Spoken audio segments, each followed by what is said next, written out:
श्रीसूक्तम्।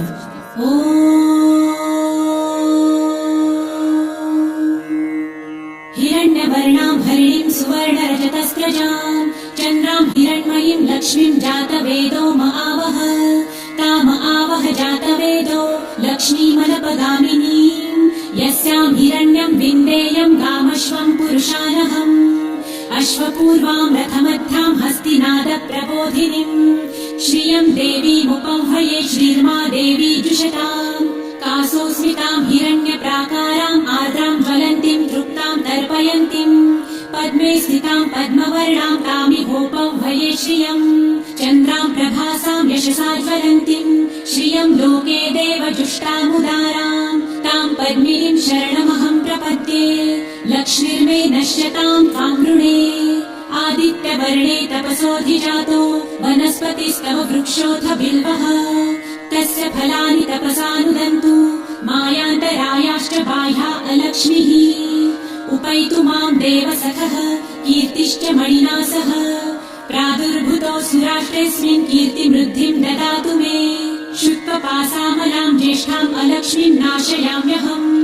अभूतिं समृद्धिं च सर्वा निर्णुद मे गृहात् गन्धद्वारां दुराधर्षां नित्यपुष्टां करिषिणीम् ईश्वरीं सर्वभूतानां तामिहोपह्वये श्रियम् मनसः काममाकुतिं वाचः सत्यमशीमहि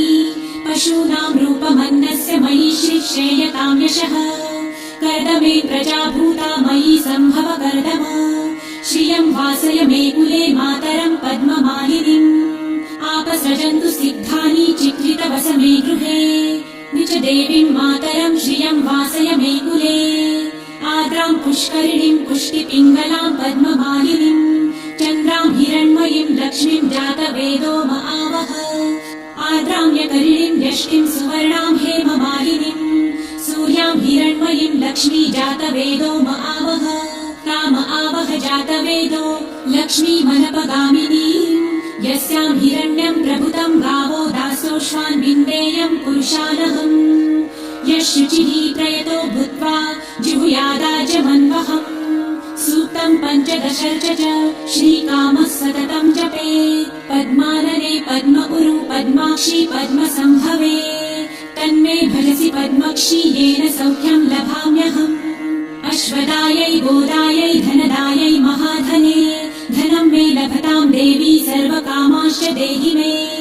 पद्मानने पद्मविपत्रे पद्मप्रिये पद्मदलायताक्षी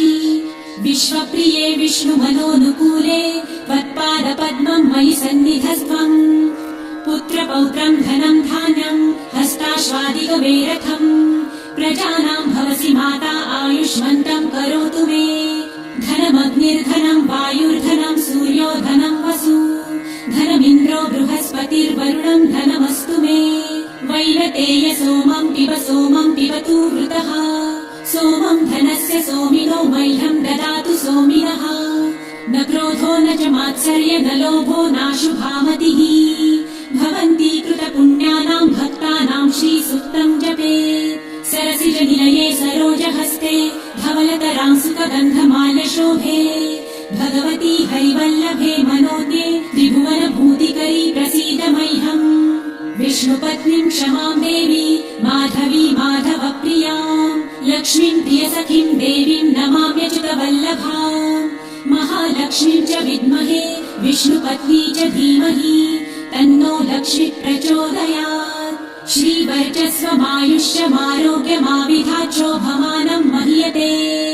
धान्यं धनं पशुं बहुपुत्रलाभं शतसंवत्सरं दीर्घमायुः